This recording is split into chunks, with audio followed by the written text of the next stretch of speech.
en particular regulados en el libro quinto del Código Civil, y hoy ingresamos al mundo del derecho procesal civil también.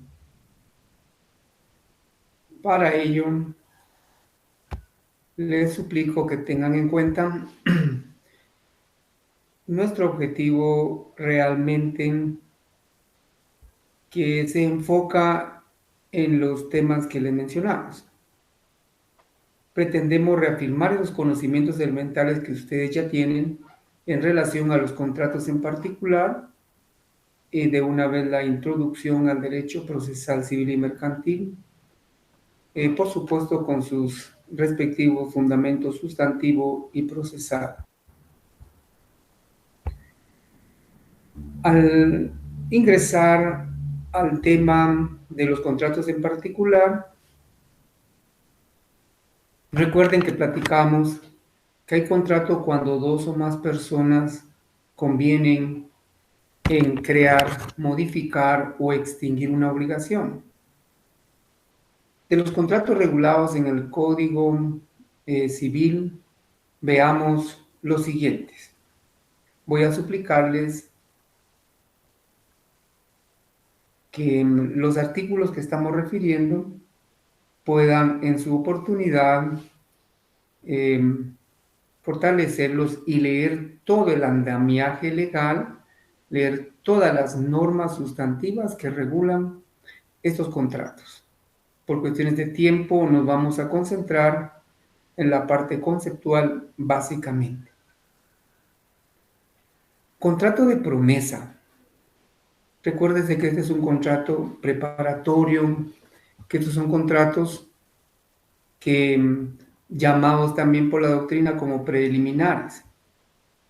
Esos contratos preparatorios o preliminares son los que tienen como objetivo procurar, parece que ahí estamos, procurar la realización de un contrato principal futuro. Veamos entonces el contrato de promesa.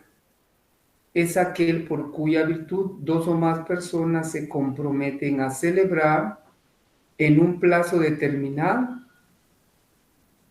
un contrato principal que por el momento no quieren o no pueden estipular. Hay varios ejemplos de estos, pero uno podría ser el contrato de promesa de compraventa. En esos contratos de promesa de compraventa, lo que pretende el promitente vendedor es asegurar la transacción, el traslado del dominio de un bien a favor de otra persona denominada promitente, comprador, que por circunstancias distintas no pueden de una vez celebrar el contrato de compraventa. Entonces, una promesa de compraventa es exactamente aquel contrato en virtud del cual dos o más personas se comprometen a celebrar en un plazo determinado cierto contrato que, como ya dijimos, por el momento no pueden realizar. ¿Qué otro nombre recibe el contrato de promesa? Está de precontrato, contrato preliminar, antecontrato, contrato promisorio, contrato preliminar, etc. Su regulación la encontramos en el artículo 1674 de nuestro Código Civil. Los elementos personales del contrato de promesa son el promitente y el promisario. Ya sabemos que el promitente es la persona que se obliga a enajenar un bien, sea mueble o inmueble, a favor de la otra persona llamada promisario, quien adquiere la obligación de realizar un pago o una contraprestación por el bien que recibirá. Estos son los elementos personales entonces del contrato de promesa. Tenemos el contrato de opción, también llamado como promesa unilateral, consiste en estipulación que una persona hace a favor de otra, otorgándole la facultad de adquirir una cosa o un derecho en las condiciones pactadas y por el tiempo convenido. Elementos personales, optatario, igual que decir concedente, se obliga a celebrar el contrato definitivo. Y el optante, la persona que acepta esa opción, a que se le llama o se le designa como titular del derecho de opción. ¿Está clara la diferencia? El contrato de promesa es una relación jurídica, es una relación jurídica bilateral. En cambio, el contrato de opción es una relación jurídica contractual unilateral. Perfecto. Veamos ahora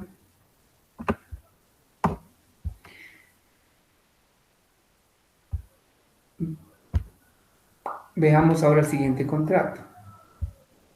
El contrato de permuta. Contrato de permuta.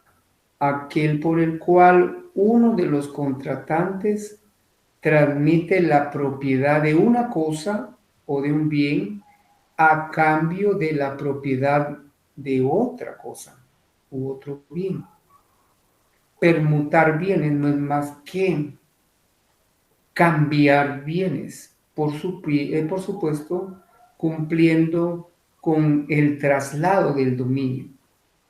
El señor A traslada la propiedad de un bien a favor del señor B y el señor B de la misma manera a cambio le traslada la propiedad de otra cosa al señor A. Cambiar, permutar bienes. Los elementos personales ambos son permutantes. Cada permutante es vendedor de la cosa que da y comprador de la cosa que recibe. Ese es el contrato de permuta. Realizar transacción de bienes, cambio de bienes. Alguien otorga un bien a favor de otra persona que en cambio adquiere el bien, pero también le traslada al primero otra cosa para concretizar la permuta. Veamos la donación entre vivos. Es el contrato por el cual una persona transfiere a otra la propiedad de una cosa a título gratuito. Vamos a apoyarnos con el sustento legal porque, bueno, todos los contratos realmente son especiales, son importantes, pero el contrato de donación nos invita a revisar determinadas características e institutos jurídicos que lo establecen. Veamos el artículo 1855 que nos va a servir para fundamentar lo del contrato de donación entre vivos. La donación entre vivos es un contrato por el cual una persona transfiere a otra la propiedad de una cosa a título gratuito. La donación entre vivos también puede ser remuneratoria y onerosa, pero en este último caso, cuando es onerosa, solo constituye donación el exceso que hubiere en el precio de la cosa, deducidos los gravámenes o cargas. Recuérdense que la donación tiene el carácter de revocable. Toda donación tiene el carácter de revocable. Y la revocación de la donación puede darse principalmente por el supuesto que establece el Código Civil. La revocación de la donación por ingratitud solo puede hacerse contra el donatario. Sin embargo, si hubiere sido iniciada en vida de éste, podrá continuarse contra los herederos. Perfecto. Recordemos que esto se los comento para que puedan ir ahondando en el estudio de la donación, que cuando el donante dispone revocar la donación, debe existir la causal, una causal de ingratitud, por ejemplo. Y esa revocación debe notificarse al donatario en un plazo no mayor de 6 meses. Eso ayuda o le da la posibilidad al donatario de poder oponerse a la revocación de la donación.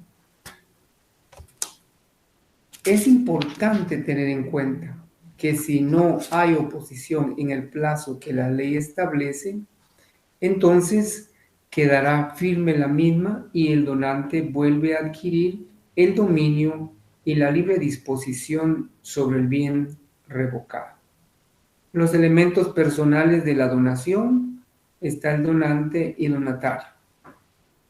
Muchas veces y en el tracto notarial se nos pregunta si la donación al cartularse un contrato de esta naturaleza y si se anota la frase donación entre vivos pura, simple e irrevocable, si al anotar esa palabra de irrevocable, eso limitaría la posibilidad del donante, la respuesta es no.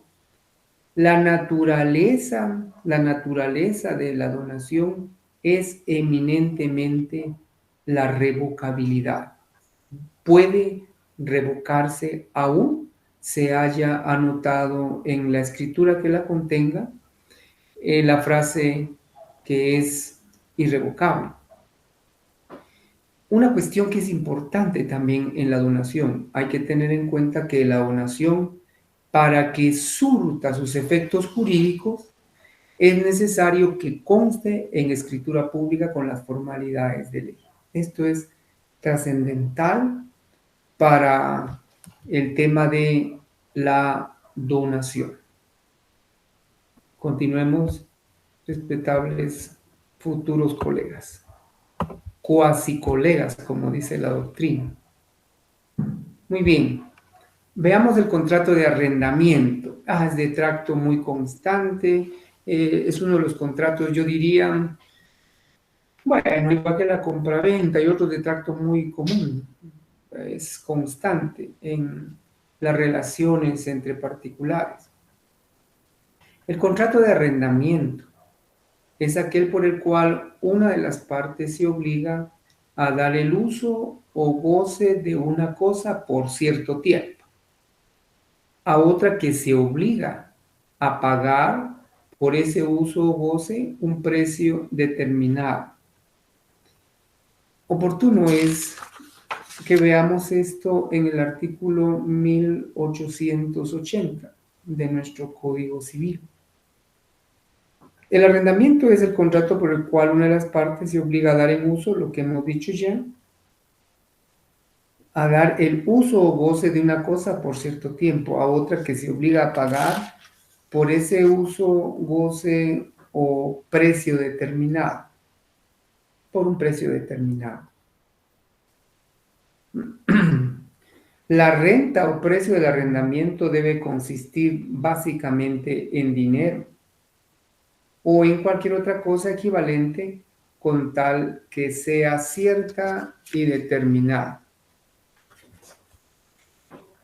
Es necesario tener en cuenta que pueden dar bienes en arrendamiento el propietario, que tenga la capacidad, por supuesto, para contratar. No nos olvidemos de la conceptualización de capacidad, ¿verdad? Entonces, el propietario capaz puede dar en arrendamiento, así como la persona que por ley o por pacto tenga esa facultad respecto a los bienes que administre.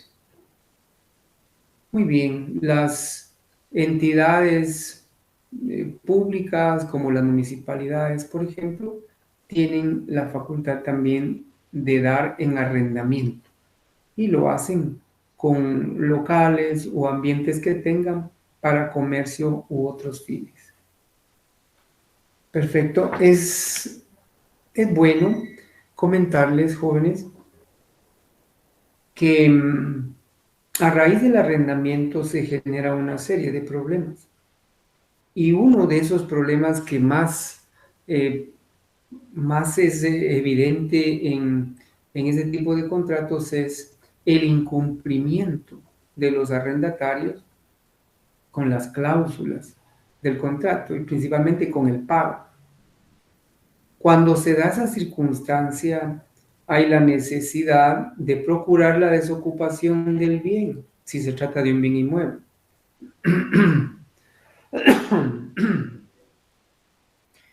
¿Y qué sucede si no hay un convenio voluntario para que arrendatario desocupe el bien? Hay la necesidad de procurar la desocupación mediante orden judicial. Para eso es procedente el planteamiento de un juicio sumario de desocupación que en procesal civil y mercantil lo veremos. A lo que quiero acotar es que existe una ley de inquilinatos, que les ruego que por favor lean, que estoy seguro va a ser objeto de evaluación también.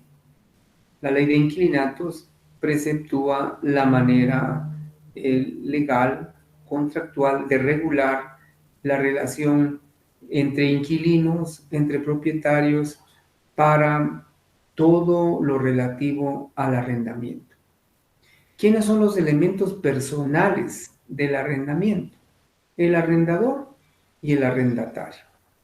Arrendador quien da la cosa y arrendatario quien usa y goza de esa cosa a cambio de un precio. Contrato de mutuo. Pasemos a este contrato de mutuo.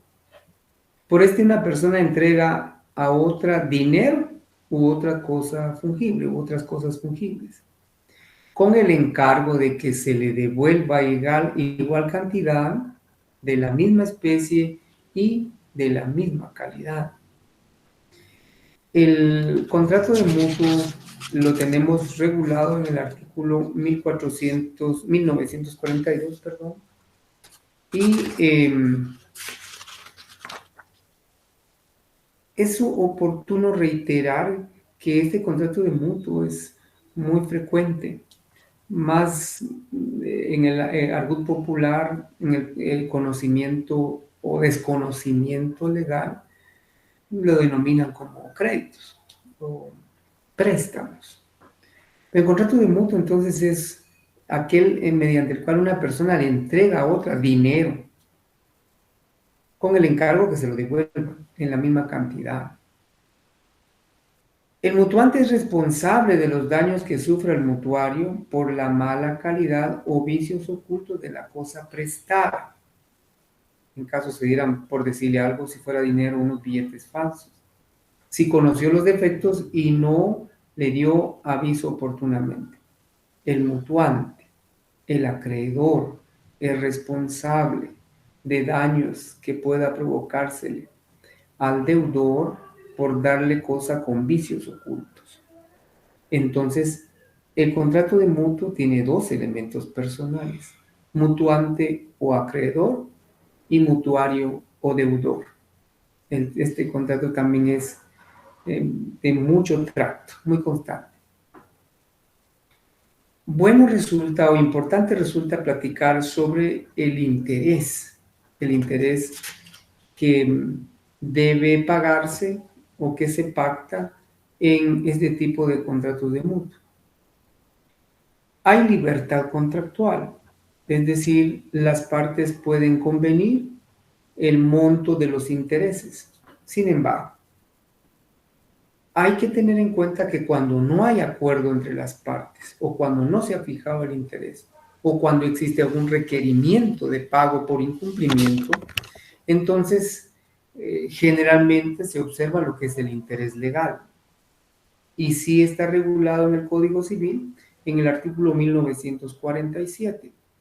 El interés legal es igual al promedio ponderado de las tasas de interés activas publicadas de los bancos del sistema al día anterior a la fecha de su fijación, reducido en 2 puntos porcentuales.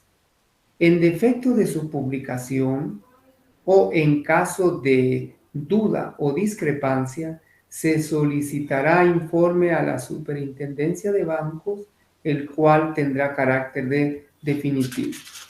Muchos jueces, cuando dirimen el monto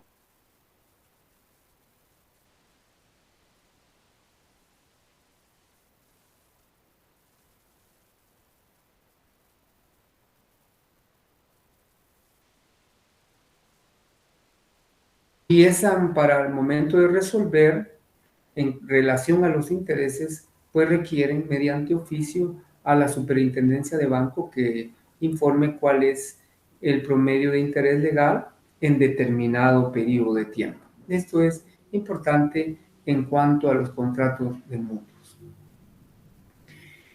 ¿Será que las partes pueden determinar sus intereses o los intereses que van a pactar? El artículo 1948 establece que las partes pueden acordar el interés que les parezca. Que les parezca.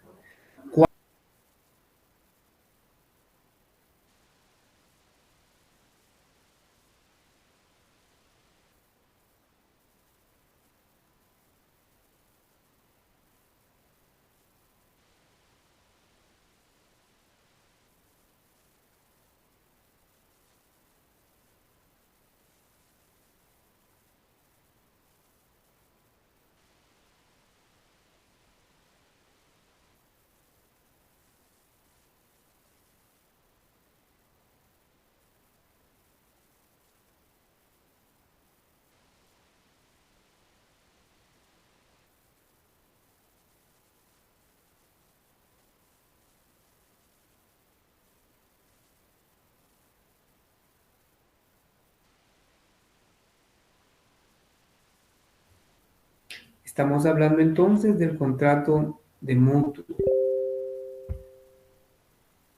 Continuemos entonces ahora con el contrato de comodato. Este contrato de comodato es aquel por el cual una persona entrega a otra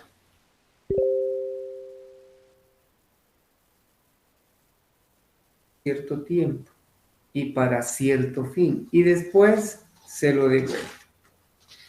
Esto es muy dable, generalmente sin una relación contractual.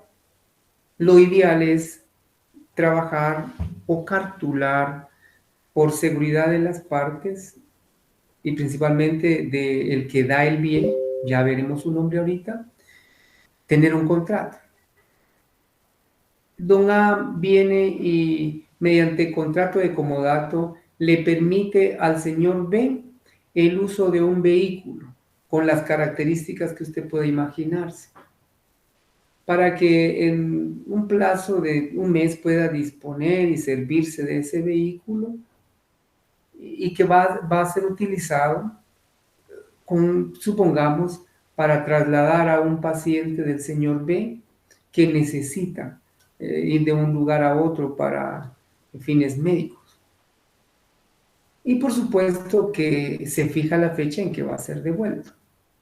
¿Qué sucede? ¿Qué sucede si no devuelven el vehículo en las mismas circunstancias, en el estado en que se encontraba al momento de dárselo al comodatario? El comodatario debe responder por algún daño que ese vehículo haya sufrido.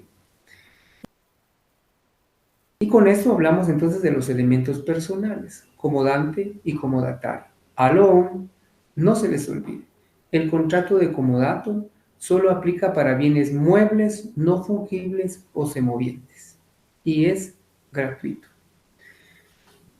Veamos ahora el contrato de depósito. Por el contrato de depósito, una persona recibe de otra alguna cosa para su guarda y conservación con obligación de devolverla cuando la pida el depositante o la persona a cuyo favor se hizo o cuando lo ordene el juez, como veremos a continuación, y que está regulado en el artículo 1974. Por el contrato de depósito, una persona recibe de otra alguna cosa para su guarda y conservación, con la obligación de devolverla cuando la pida el depositante o la persona a cuyo favor se hizo el depósito, o cuando lo ordene el juez. Estamos con el contrato de depósito. ¿Y quiénes son los elementos personales de este contrato? El depositario, quien recibe la cosa. Aquí tenemos algo adicional que no nos parece con lapsus. Entonces, el primer elemento del contrato de depósito, uno de los elementos personales del contrato de depósito, es exactamente quien recibe la cosa. A él le llamamos depositario. Y depositante es la persona que va, que lleva, que entrega la cosa para su guarda. Ahí estamos muy bien con este contrato de depósito. Pasemos ahora al contrato de obra o de empresa. Por el contratista se compromete a ejecutar y entregar una obra que le encarga otra persona mediante un precio que ésta se obliga a pagar.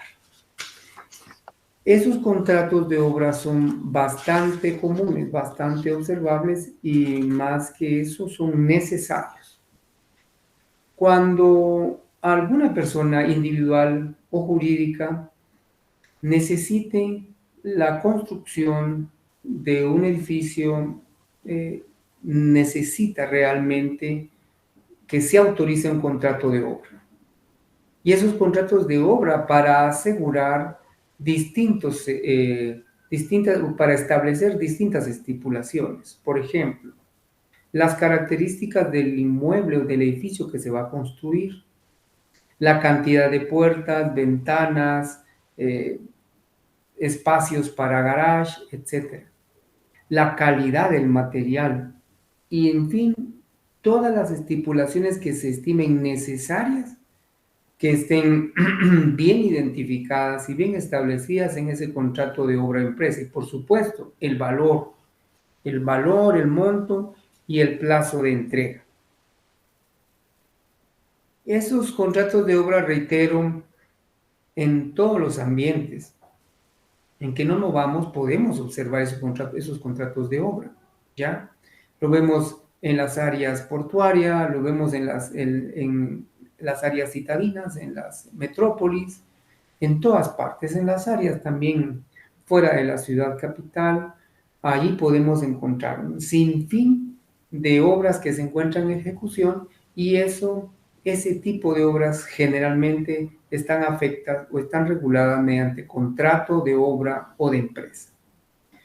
¿Y quiénes son los elementos personales del contrato de obra? El dueño o contratante y el contratista o ejecutor. Vamos a ir con el contrato entonces de obra. Eso podemos encontrar su regulación desde el artículo 2000 en adelante.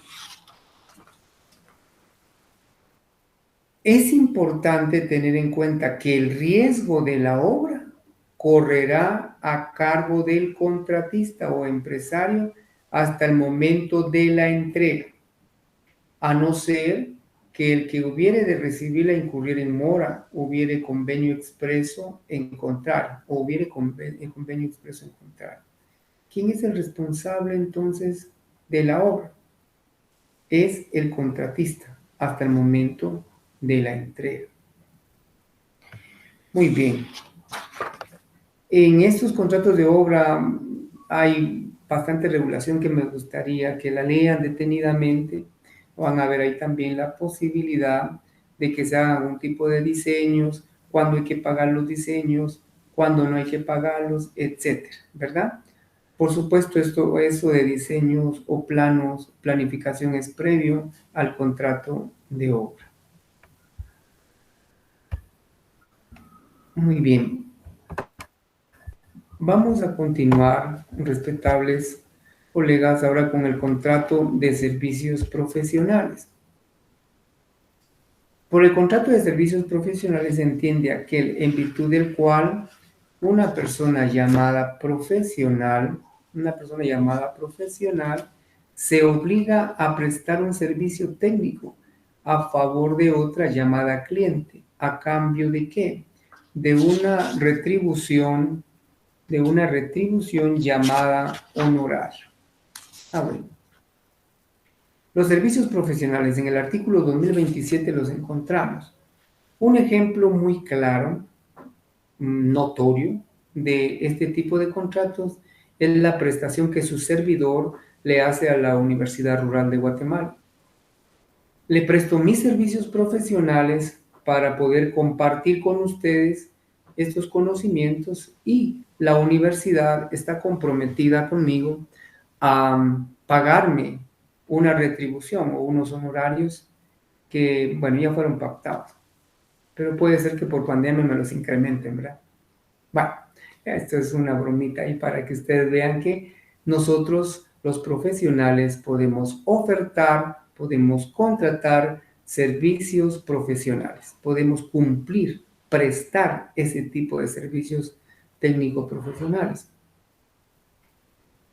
Abogados, ingenieros, técnicos en silvicultura y manejo forestal, ingenieros agrónomos, etcétera. Todos los profesionales que tengan calidad técnica para cumplir determinada función pueden prestar servicios profesionales en su expertise, en la materia de su dominio. ¿Y quiénes son los elementos personales del contrato de servicios profesionales? El profesional y el cliente o requirente.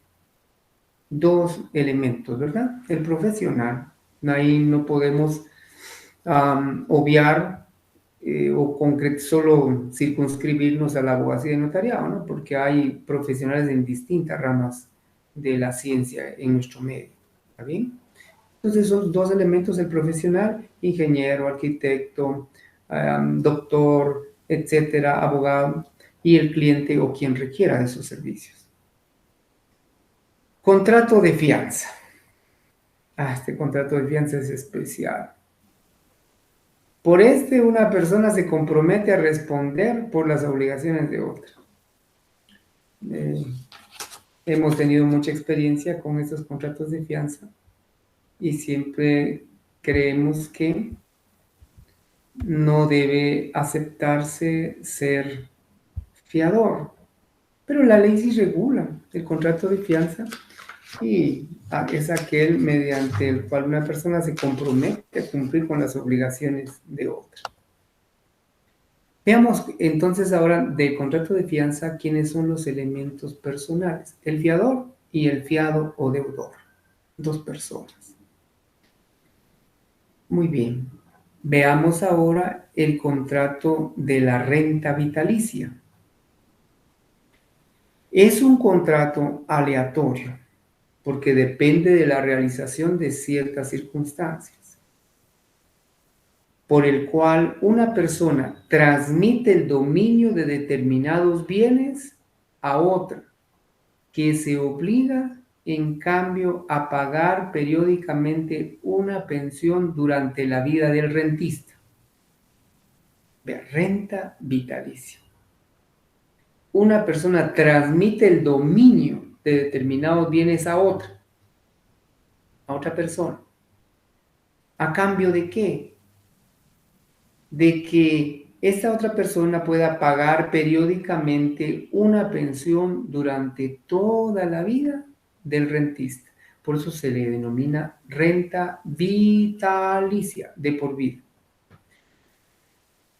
Como un consejo, cuando estén en evaluación o en su vida o en su ejercicio profesional, siempre cuando tengan que conceptualizar algo, procuren encontrar la idea o el significado de cada palabra. Y así se ayuda, y así nos ayudamos. Yo soy muy inductivo en ese sentido y mucho me ha servido encontrarle la conceptualización o la definición de cada palabra para entender de qué se trata. Si se renta es un pago, vitalicia de por vida. ¿Y entonces qué es el contrato de renta vitalicia? Es trasladarle un bien a una persona. ¿Para qué? Para que periódicamente nos pague una pensión. ¿Por cuánto tiempo? Por toda la vida. Artículo 2121 del Código Civil. ¿Quiénes son los elementos personales del contrato de renta vitalicia? El que da el capital, rentista. El obligado a pagar la renta, deudor de la renta vitalicia. Y la persona sobre cuya vida se constituye la renta, o sea, ¿a favor de quién se va a hacer la renta? Generalmente es el rentista el que traslada el bien, pero puede ser también a favor de un tercero. Muy bien, este es el contrato de renta vitalicia. Espero que estemos captando, que vayan haciendo las capturas respectivas, por favor, de las diapositivas para que puedan analizarlas, interpretarlas, entenderlas, enmendar si es necesario. Somos falibles, somos volubles y de repente algún error se comete, pero es exactamente la posibilidad que ustedes tienen de ampliar, de leer, de analizar, de mejorar, etc. Hay otros contratos de loterías y rifas, apuestas y juegos. Ahí está su fundamento legal, artículo 2137. De loterías y rifas. Hay que buscar en la doctrina. Por el contrato de loterías y rifas, una persona denominada empresario contrae una obligación frente a otra persona a efectuar con previa autorización gubernamental el sorteo para el cual este último adquirió el billete o documento legalmente expedido. Y según sea el caso, a entregar el premio si hubiere resultado ganador. Bueno. Entonces, loterías y rifas hay que tener la autorización gubernamental. Nosotros en nuestro medio nacional, ¿verdad, jóvenes? Tenemos la Lotería Santa Lucía y habrán algunas otras más ahí. Y ese contrato, cuando usted adquiere realmente un número de estos, usted está siendo parte ya de un contrato de lotería. Y ahí ese empresario, esa entidad encargada de promocionar la rifa, contrae una obligación frente a otra, efectuar con la autorización gubernamental el sorteo, para el cual otra persona adquirió un billete o documento legalmente expedido. Y según el caso, a entregar el premio si hubiere resultado ganador. Bueno, ojalá alguno de ustedes se gane alguna lotería, alguna rifa. ¿Cuáles son los elementos personales? El empresario, el que organiza, el que busca la autorización, el que vende el número. Y la otra persona, el tenedor o participante, el que adquiere el número. Y le podemos agregar uno, el ganador, va a ustedes, que puede ser cualquiera de los tenedores o participantes. Ahora me estoy deleitando con este tema y espero que ustedes también. De apuestas y juegos, siempre cuando hablamos y nos referimos al tema de apuestas y juegos regulados en el Código Civil, nos estamos refiriendo a apuestas y juegos lícitos. Y decimos que las apuestas y juegos son contratos aleatorios, un contrato aleatorio por el cual cada uno de los contratantes se obliga a entregar una suma de dinero o una cosa a quien resulte ganancioso. Perfecto. De apuestas, concretamente. Es el contrato por el cual, con el fin de robustecer una afirmación opuesta, las partes se prometen recíprocamente cierto pago o prestación al ganador. Hoy hubo un clásico español, perdonen ese ejemplo muy burdo, pero es una apuesta. De repente el compañero X y el compañero Y dijeron, bueno, gana el Real Madrid, no que gana el Barcelona. Ahí hay una afirmación opuesta. Unos a favor del Real, otros a favor de Barcelona. Es una afirmación opuesta. Y cuando deciden apostar, de una vez establecen cuál va a ser el pago para el ganador. Ok. Como ganó el Real Madrid, según tengo entendido, no me crean porque no vi el partido, no tuve tiempo para eso. Entonces, la prestación o el pago debe hacerse a quien afirmó a favor de ese equipo. Entonces, la apuesta es el contrato por el cual, con el fin de robustecer una afirmación opuesta, las partes se prometen recíprocamente cierto pago o prestación al ganador y de juego. Es un contrato por el cual, con fines de distracción o ganancia, las dos partes se prometen un pago o prestación bajo condiciones opuestas. Elementos personales, ahí son los contratantes. Muy bien. Veamos entonces nuestro tema de contratos, apuestas, lotería, etc. Y veamos, todavía tenemos algo más aquí. Interesante estos otros dos contratos. Hay que tenerlos en cuenta, hay que tenerlos muy en cuenta, respetables abogados. El contrato de transacción es aquel por el cual las partes, mediante concesiones recíprocas, deciden en común acuerdo algún punto dudoso o litigioso. Evitan el pleito que podría promoverse o terminan el que está principiado. ¿Cómo es eso? ¿Cómo es eso? Veamos. Dos personas discuten o tienen una contienda en relación a los límites de un predio y plantean un proceso. No les voy a decir nombre, que eso es materia procesal civil, pero pueden decir, bueno, y entonces el licenciado no sabe de qué está hablando. Bueno, pensemos en un sumario interdicto de apeo y deslinde. Así se llama, cuando hay un conflicto, porque dos personas se disputan, sea extrajudicialmente o sea ya en juicio, el que los límites fueron removidos y trasladados a un lugar distinto de donde tenían su raíz original. Pero dialogan, platican, analizan y llegan a un arreglo.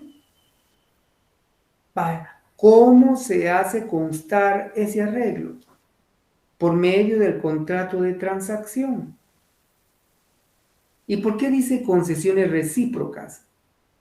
Establece concesiones recíprocas porque en estos contratos es tipo conciliación. Cada una de las partes cede ante la petición de la otra. Ambas van buscando puntos de convergencia y van cediendo sus puntos o sus extremos del litigio. Van cediendo, que no es 1,5 metros, que son 75 centímetros, no, que van regulando, van buscando un punto de convergencia. Y cuando logran resolver ese punto dudoso o ese punto litigioso, están evitando el pleito. ¿Y cómo regulamos entonces? ¿Cómo regulamos o cómo concretizamos ese acuerdo? A través de un contrato, el contrato de transacción. ¿Y será que solo pueden realizarse esos contratos antes de que el proceso pase al juzgado? ¿O podrá realizarse también ya cuando existe un juicio? Sí. Se puede realizar una conciliación en el juzgado, luego una transacción en lo notarial y así se resuelve el punto litigioso. Bueno, el artículo 2151 nos habla de la transacción y está exactamente la definición que tenemos en su diapositiva. La transacción es un contrato por el cual las partes, mediante concesiones recíprocas, deciden de común acuerdo algún punto dudoso o litigioso. Evitan el pleito que podría promoverse o terminan el que está principiado. Bueno, y así podemos seguir ahondando en relación al tema de la transacción. La transacción puede referirse a todos o solamente a algunos o a alguno de los puntos controvertidos. Pero en todo caso, no se comprende en la transacción sino lo que se ha expresado por las partes, sea que la intención de ellas se hubiere manifestado en términos generales o especiales, o que se conozca esta intención como consecuencia necesaria de lo expresado en el convenio. En español hay que hacer constar en la transacción, en el contrato, si resolvió todos los puntos dudosos o controvertidos, o si fueron algunos puntos controvertidos los que ya han sido convenidos, arreglados. Elementos personales de la transacción, contratantes o contrayentes. No lo vayan a relacionar con matrimonio, nada que ver, porque contraen una obligación y resuelven un litigio. De compromiso. Ese contrato, aquel que significa o consiste en una relación jurídica, en virtud de la cual en un pleito entre partes se sustituye la jurisdicción ordinaria y se somete al arbitraje, sea por árbitros de hecho o por árbitros de derecho. Bueno. El contrato de compromiso entonces ya tiene un cariz o una dirección distinta. Las partes que tienen una controversia disponen que ese pleito no se resuelva en los tribunales, porque en los tribunales lo piensan, lo analizan o lo han escuchado, se va a tardar un sinfín de tiempo. Mejor sometámoslo al conocimiento de árbitros. Bueno, entonces es un contrato de compromiso. Para eso hay que tener en cuenta la ley de conciliación y arbitraje. Les sugiero que la lean, por favor. Y en la ley de conciliación y arbitraje van a encontrar la diferencia entre árbitros de hecho o árbitros de derecho. Árbitros de hecho, personas con suficiente conocimiento común en relación a determinada materia, a determinado asunto, a determinada experiencia de la vida cotidiana, carpintería, albañilería, qué sé yo. Pero también pueden haber o pueden existir árbitros de derecho a los que ya tienen conocimientos legales y que van a ayudar a resolver esa contienda, pero que la base está en el contrato de compromiso. Las partes deciden que su litigio, que su controversia, que su dificultad, que sus diferencias, no a los tribunales, sí a los árbitros.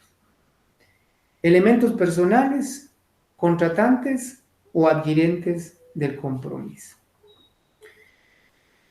Muy bien, hasta aquí hemos abarcado el tema del contrato de compromiso. Gracias por tener toda la paciencia del mundo. Y veamos que uno de los últimos artículos del contrato de compromiso es el 2177. Y establece que en cuanto al modo de proceder en los compromisos y a la extensión y efectos de esos compromisos, se estará a lo que determina el Código Procesal Civil y Mercantil. Muy bien. Hasta aquí estamos entonces con ese maravilloso mundo del Código Civil, del derecho civil. Gracias a Dios, gracias a ustedes hemos caminado y desde lo que la persona, la familia, vaya conmigo imaginariamente, venimos a los bienes, a la posesión, a la propiedad, pasamos por el registro de la propiedad, pasamos por la sucesión hereditaria y ya entramos al libro de obligaciones y terminamos con los contratos en particular. Ya caminamos el derecho civil. Y a ese derecho civil se le conoce también como derecho sustantivo o derecho material. Alón, el Código Civil, que es parte del derecho civil, que es rama del derecho privado, contiene todas las normas que hemos revisado y las que usted está leyendo. Y al derecho civil, que sabemos que es rama del derecho privado, lo conocemos también como derecho sustantivo, material. Y las normas y las obligaciones están creadas, están allí. Pero, ¿qué hacer? ¿Qué hacer para que esas normas puedan defenderse, puedan de alguna manera protegerse por quienes se sientan perjudicados en su derecho? Para eso existe otra rama del derecho, el derecho procesal civil. Un jurista estaba leyendo en estos días, dice, las normas del derecho civil son muertas. Las normas del derecho procesal civil las resucitan, las hacen vida. Y analizando uno dice, ¿qué tanta razón tiene? Porque ¿de qué le serviría a uno tener conocimiento, tener el derecho civil, si no puedo defender mi derecho de posesión o mi derecho de propiedad? ¿De qué nos serviría el derecho registral si no hubiese la posibilidad de defender uno de los principios registrales del contenido? Recuérdelo, en el 1808, primero en registro, primero en derecho. Si dos personas nos aparecen con escritura sobre un mismo bien, puede ser diferente finca, diferente folio, diferente libro, y es decir, se trata del mismo terreno. ¿De qué me serviría si está al principio si no lo hago vida? Pues hoy empezamos a introducirnos a ese mundo especial del derecho adjetivo. Vamos a pasar al derecho procesal civil para que veamos en qué consiste ese derecho y vamos a... Estoy seguro, espero que se motiven. A mí me encanta el estudio del derecho procesal civil, me encanta el estudio del derecho civil. Y bueno, al que le gusta el derecho, es difícil que se quede sin deleitarse leyendo cualquier otra rama del derecho, ¿ok? Pero veamos el derecho procesal civil. Es un conjunto de normas, principios, teorías y doctrinas que tratan de la función jurisdiccional del Estado, de la organización y competencia del organismo judicial, de los procedimientos y del proceso en materia civil.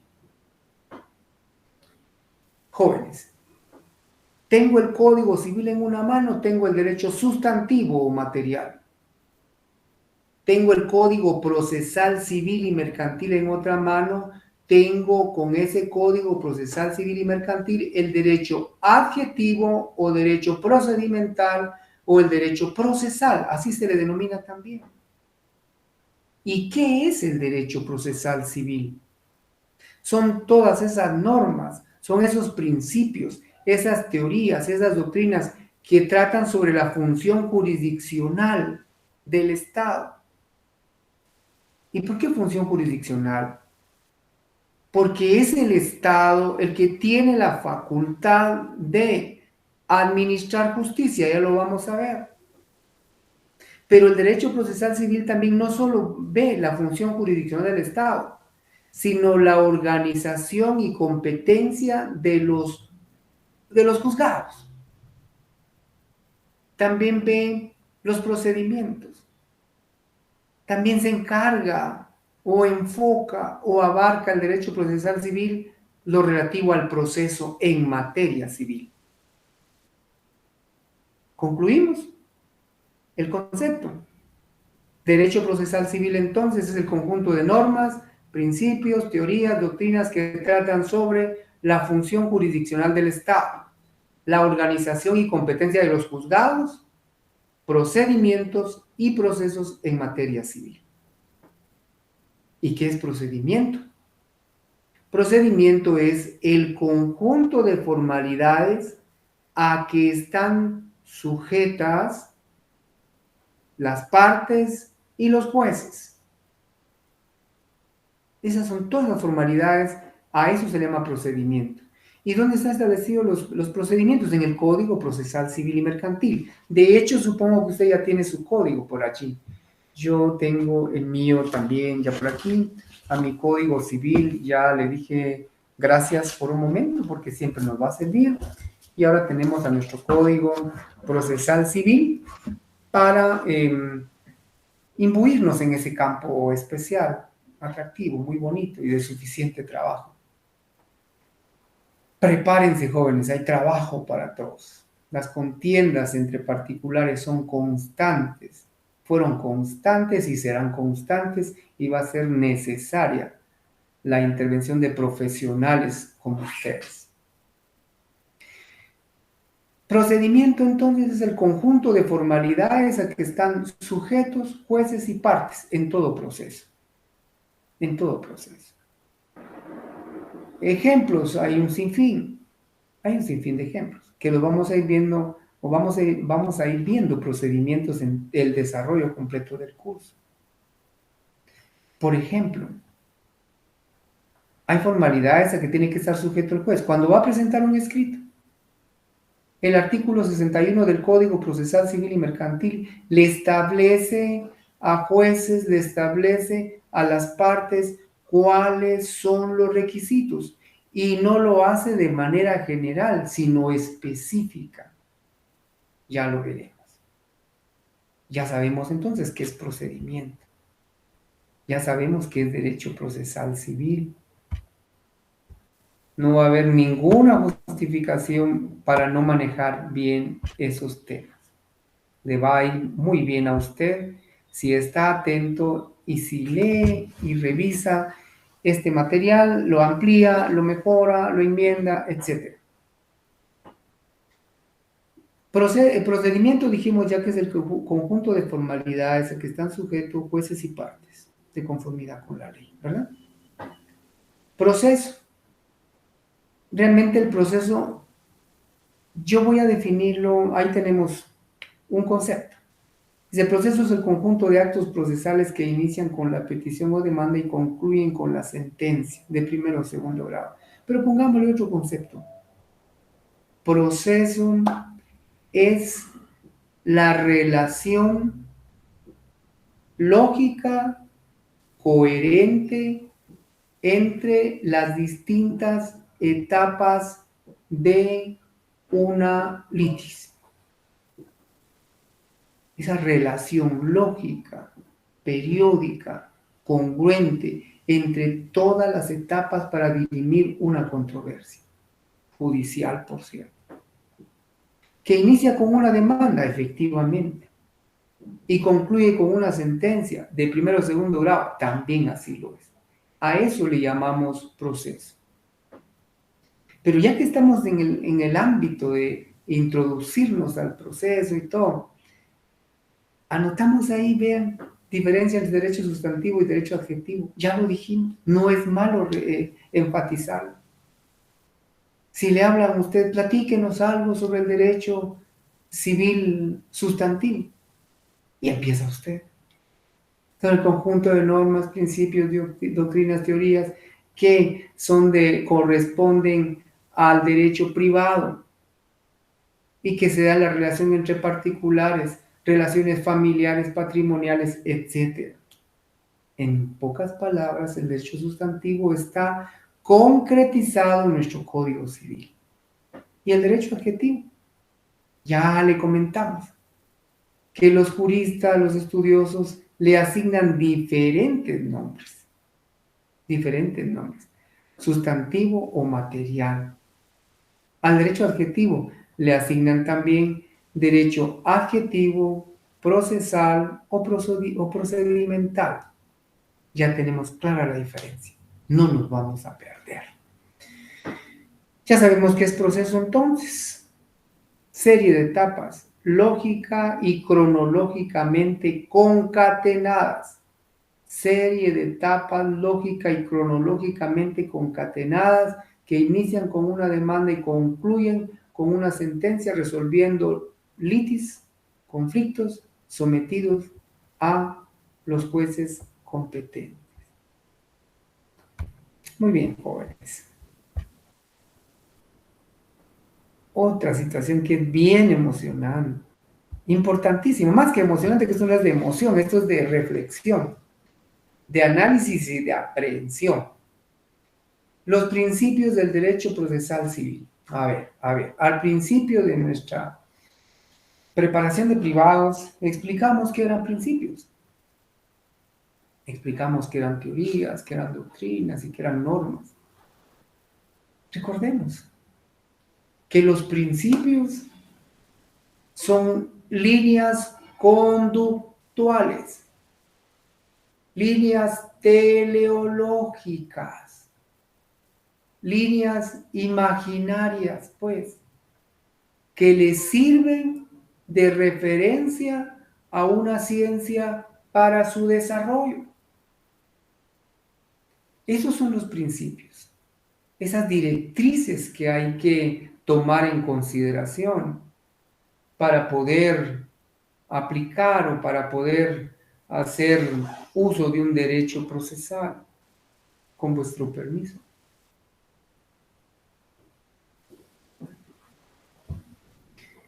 Esas líneas conductuales están en todas las ramas del derecho. También hay principios en el derecho civil, pero tenemos principios en el derecho procesal civil. Hay principios constitucionales, principios penales, etc. Y el derecho procesal civil tiene sus propios principios. Vean, traté de ser lo más concreto posible para que ustedes asimilen esos principios. Y no solo los asimilen, tengan fundamento legal para poder sustentar en qué norma del Código Procesal Civil está acogido un principio. El principio de adquisición procesal, uno de los primeros, principio de adquisición procesal. Por este principio, toda la prueba rendida, la prueba rendida en un proceso civil, prueba no para la persona que está aportando la prueba. Llámese demandado, llámese demandante, no. Por el principio de adquisición procesal, toda la prueba rendida es prueba para el proceso y no para la persona que lo aporta. Ese principio lo podemos verificar en el artículo 177 de nuestro Código Procesal Civil. El artículo 177, de forma taxativa, establece: los documentos que se adjunten a los escritos o aquellos cuya agregación se solicite a título de prueba podrán presentarse en su original, en copia fotográfica, fotostática o fotocopia o mediante cualquier otro procedimiento similar. Los documentos expedidos por notario podrán presentarse en copia simple legalizada, a menos que la ley exija expresamente testimonios. El párrafo final. Si el juez o el adversario lo solicitaren, deberá ser exhibido el documento original, el documento que una parte presente, principio de adquisición procesal. El documento que una parte presente como prueba siempre probará en su contra. Bueno, por el principio de adquisición procesal, toda la prueba que se aporte le sirve más al proceso que a la persona que haya aportado esa prueba. Principio de concentración. Por este principio se procura que el mayor número de etapas procesales se desarrolle en el menor número de diligencias. Esto en derecho procesal civil y mercantil más se da en los juicios orales, el principio de concentración. En una misma audiencia se conoce la demanda, se ratifica la demanda, se busca la conciliación, se puede plantear excepciones, se puede de una vez contestar y se puede aportar prueba. Bien, principio de concentración. El mayor número de etapas procesales en el menor número de audiencias. Hay que leer el artículo 206 de nuestro Código Procesal Civil y Mercantil. Veamos ese artículo porque siento que es importantísimo para darle cobertura y explicación al principio de concentración. Las partes están obligadas a concurrir a la primera audiencia con sus respectivos medios de prueba. Desarrolla la norma. Si en esta audiencia no fuere posible rendir todas las pruebas, se señalará nueva audiencia, solo en caso que no se pueda presentar toda la prueba. En esta clase de juicios, estoy hablando de los juicios orales, se observa mucho el principio de concentración, como lo dije ya. Y otro de los presupuestos del artículo 206 establece: cuando se proponga la prueba de declaración de parte, el juez determinará la audiencia en que deba practicarse, generalmente en la primera audiencia. En igual forma, se procederá para el reconocimiento de documentos.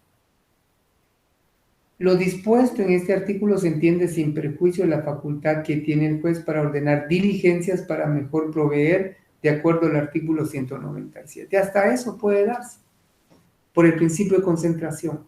Mayor número, se desarrolla el mayor número de etapas procesales en el menor número de audiencias. Principio de concentración. Congruencia. Este principio de congruencia lo que exige, lo que procura, es que las partes y los jueces tengamos en consideración que debe existir relación entre demanda, prueba y sentencia para que haya congruencia. La sentencia debe ser congruente entre demanda, contestación de demanda y pruebas. Porque si se dictan sentencias en las que no se atiende lo pedido, sería una sentencia que se llama infrapetita, menos de lo que pidió.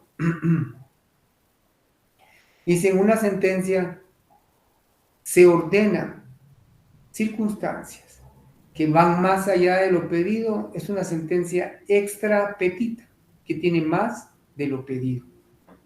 Por eso, principio de congruencia.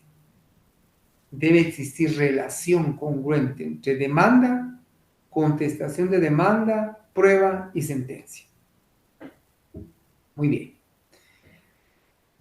Siguiente principio. El principio de congruencia, para no dejarlo en el tintero, se puede revisar en los requisitos que contiene el artículo 147 para dictar sentencia. Pero en la literal E, sí lo tengo por acá, en la literal E del artículo 147 puede leerse exactamente el sustento de este principio de congruencia. Literal E del artículo 147.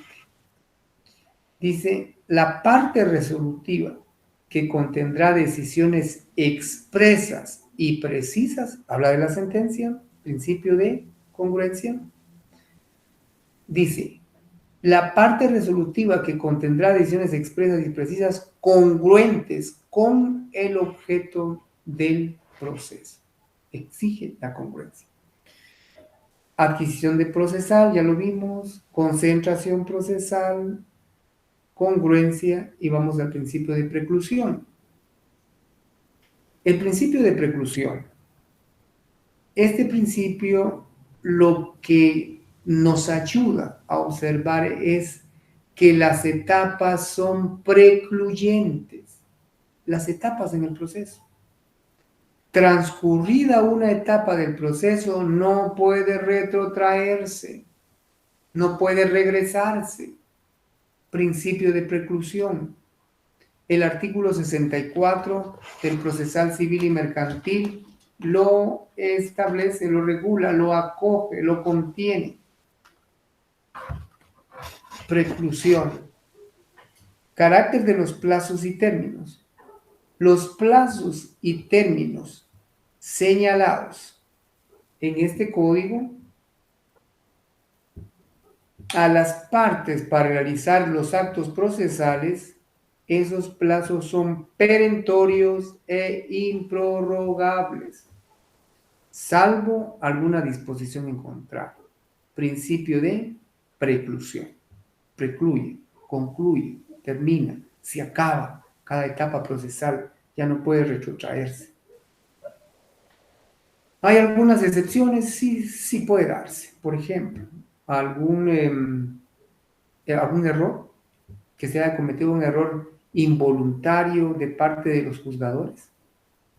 Procede la enmienda. Ahí sí puede retrotraerse, como les digo, pero es una excepción al principio de preclusión. Continuemos con los principios procesales. Está el principio también de convalidación. Yo le llamo principio de aceptación tácita de un acto nulo. Si me ocurre llamarle así. Aceptación tácita porque convalidar es cuando yo no opongo, cuando no recurro, cuando no impugno una resolución que me afecta, la estoy aceptando. Principio de convalidación. Todo acto procesal nulo que no sea impugnado queda convalidado o revalidado por consentimiento tácito o expreso de la parte afectada por la nulidad que no recurrió. ¿Y cómo podría ser una aceptación expresa? ¿Que existe alguna resolución emitida en el proceso y que en lugar de impugnar, yo continúo haciendo mis requerimientos? Solicito alguna actividad procesal más. Ahí lo que estoy haciendo es aceptando prácticamente de forma expresa esa nulidad que pude haber recurrido. Entonces el principio de convalidación es no impugnar y aceptar tácita o expresamente un acto, una resolución procesal que me puede causar daño o que es nulo.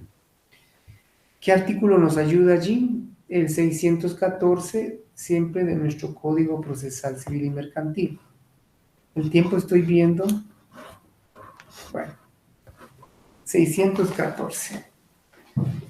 Es apasionante. Sí, no, ya que le voy a mentir, me gusta pero no me satisfago si no les leo algunas normas que yo considero importantes para que vean dónde puede registrarse, acogerse o tenerse ese artículo. Estamos viendo el artículo 614.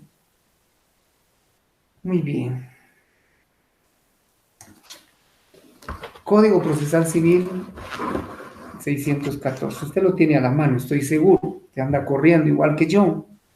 Quiere aprender, yo quiero recordar y también quiero aprender.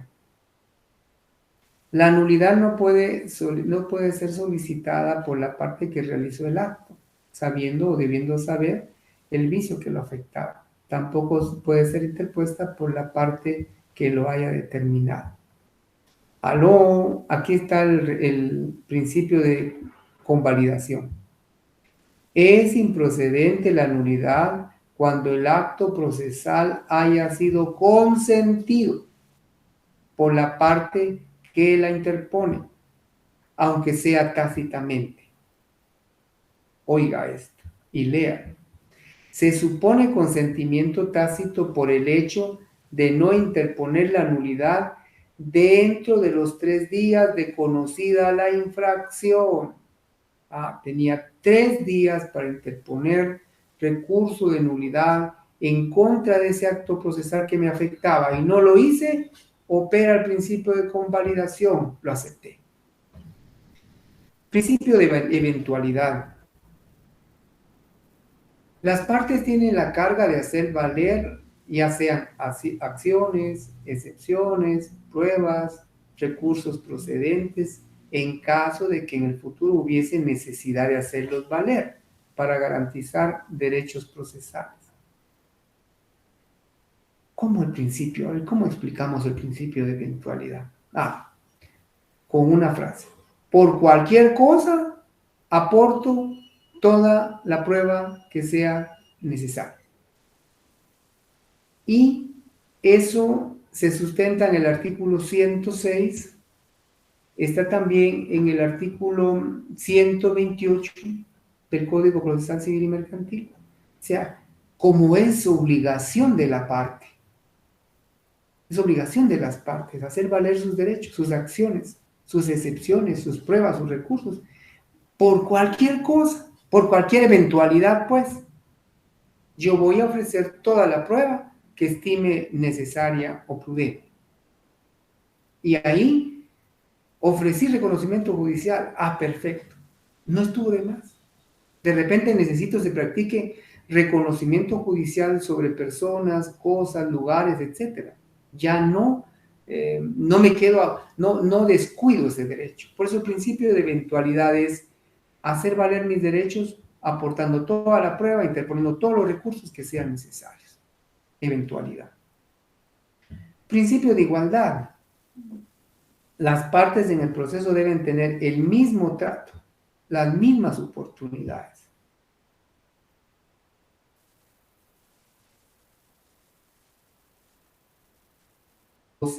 De la Constitución Política de la República de Guatemala.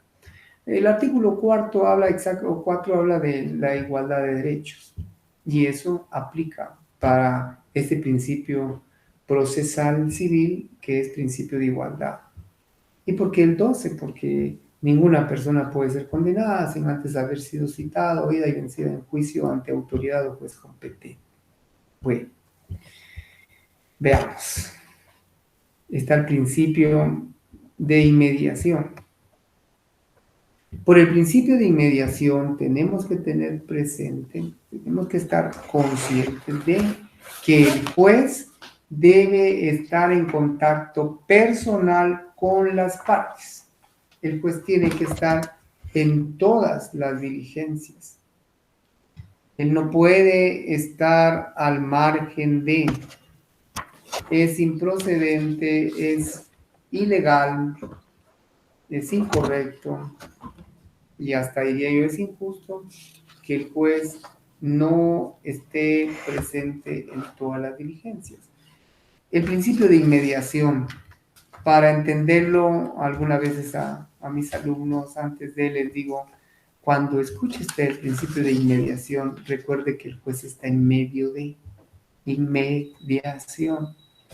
Eso significa que debe estar en todos los actos procesales. Vamos a ver, estamos buscando el artículo 129 para que veamos dónde está acogido este principio, donde lo sustentamos. 129. Muy bien. Dice, la prueba se recibirá con citación de la parte contraria y sin este requisito no se tomarán en consideración. ¿Aló?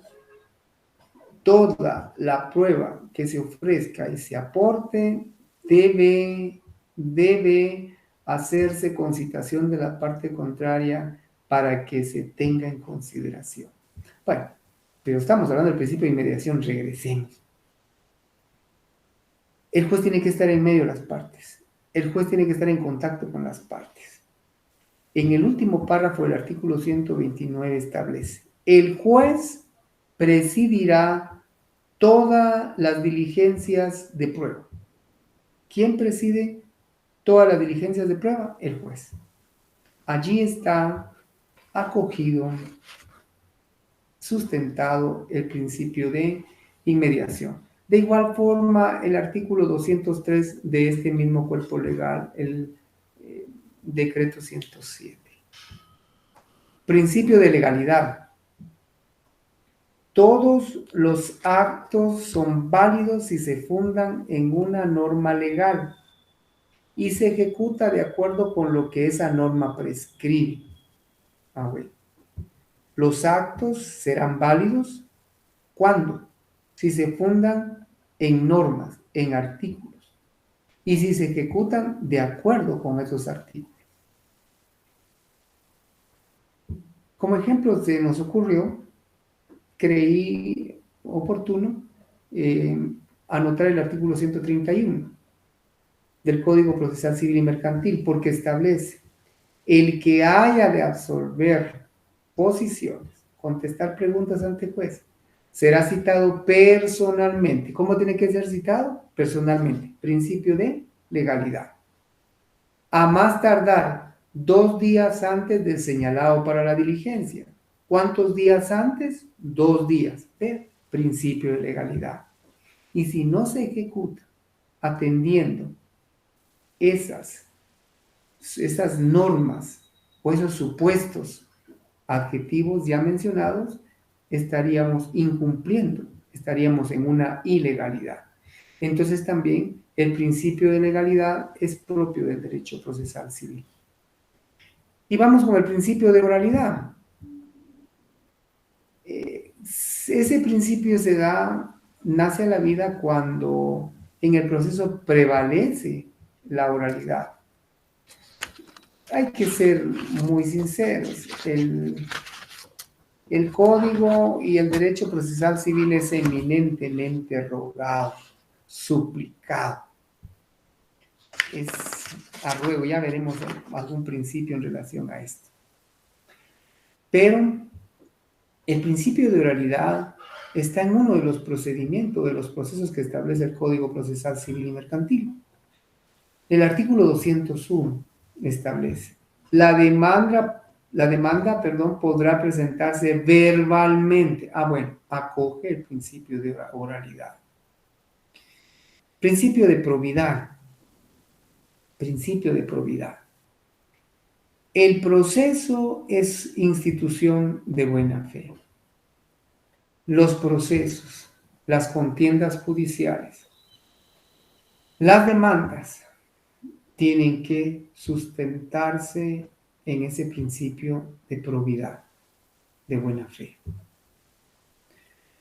No hay que hacer demandas solo para provocar, dilatar algunas acciones, como ocurre de mala manera con los amparos, como ocurre con otras acciones, recursos de nulidad y qué sé yo, que a veces transgreden el principio de la buena fe o principio de probidad. ¿Tiene sustento legal el principio de probidad? Por supuesto que sí. El artículo 17, el artículo 17 de la ley del organismo judicial establece buena fe. Los derechos deben ejercitarse conforme a las exigencias de la buena fe. Esto, reitero, es el principio de probidad. ¿Ya vieron cuántos principios tenemos en el procesal civil? Tenemos un número bien significativo y vamos a ir todavía por varios. Principio de publicidad, no necesitamos hacer mayor argumentación.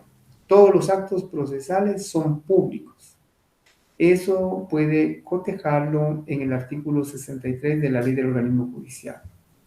Y me interesa, igual que todos, pero póngale atención, principio dispositivo. Es específicamente del derecho procesal civil. Yo no lo he encontrado en otros procesos, en otras materias. Porque el ejercicio de la acción procesal corresponde a actor y a demandado, no al juez. Entonces, ¿quién debe pedir? ¿El actor o demandado? ¿Quién debe actuar? ¿Quién debe propiciar las actividades o diligencias procesales? El actor o demandado. De oficio, no. De oficio solo algunas diligencias. Por ejemplo, el auto para mejor fallar, por ejemplo, la vista de sentencia, que ahí sí es una diligencia que el juez debe resolver de oficio. Está el principio de celeridad. ¿Qué pretende el principio de celeridad? Proceso rápido, con sustento en normas que no permitan prolongar plazos. Se recuerda el artículo 64. Los plazos son perentorios e improrrogables. De economía procesal. Si un proceso está cubierto o sustentado o se acoge al principio de celeridad, va a haber economía procesal. Menos gastos, menos trámites, plazos abreviados y las partes hasta cierto punto menos afectadas en su patrimonio. Principio de escritura. Este principio sustenta que la mayoría de actos procesales, como realmente ocurre en el proceso civil, son por escrito. El artículo 61 de ese código nos sirve de base porque ahí está acogido el principio de escrituración. Estamos ahora ya por concluir, tengo bastante material, pero veamos. El principio ya no principios, ahora veamos la jurisdicción como tal. La jurisdicción deriva del latín juridictio, que significa o quiere decir acción de decir el derecho. Y es la facultad inherente al Estado para administrar justicia. Realmente que la jurisdicción es una consecuencia de la prohibición de que el individuo no haga justicia con sus propias manos. Jurisdicción, facultad del Estado de administrar justicia. Artículo 1 del Código Procesal Civil y Mercantil. Elementos de la jurisdicción. Ya sabemos que la jurisdicción, los elementos subjetivos. Los subjetivos que lo integran, los sujetos que permiten indicar la presencia de la jurisdicción, siendo estos el juez, las partes y los terceros. Son los elementos subjetivos. Muy bien. Y vamos a ver, creo que ya para ir concluyendo, elementos de la jurisdicción también. Elementos personales, dijimos que son los subjetivos. Formal concierne o consiste en los procedimientos, que es el método de debate con que se opera la jurisdicción. Material conformado por el contenido y fines de la jurisdicción. ¿Cuáles son realmente esos elementos materiales? Está el elemento material principal y el secundario. El principal es el interés público del Estado en relación del derecho en los casos concretos que busca el bienestar o la paz social. El elemento material principal es el bien común, la paz social. Y el secundario, el interés privado. Y luego, más que la solución de conflictos entre particulares, realmente con la jurisdicción, lo que se pretende es mantener en un ambiente de paz a quienes por alguna circunstancia tengan algún litigio pendiente de resolver. La competencia, algo se nos escapó por aquí y no quisiera dejarlo desapercibido. Vamos a ver. Sí, los poderes de la jurisdicción. Poderes de la jurisdicción jóvenes. Los poderes de la jurisdicción, y creo que aquí vamos a ir terminando, son los siguientes: notio, vocatio, coertio, judicio y executio. Notio es el conocimiento. Es por este poder, los juzgados pueden conocer la litis sometida a su consideración.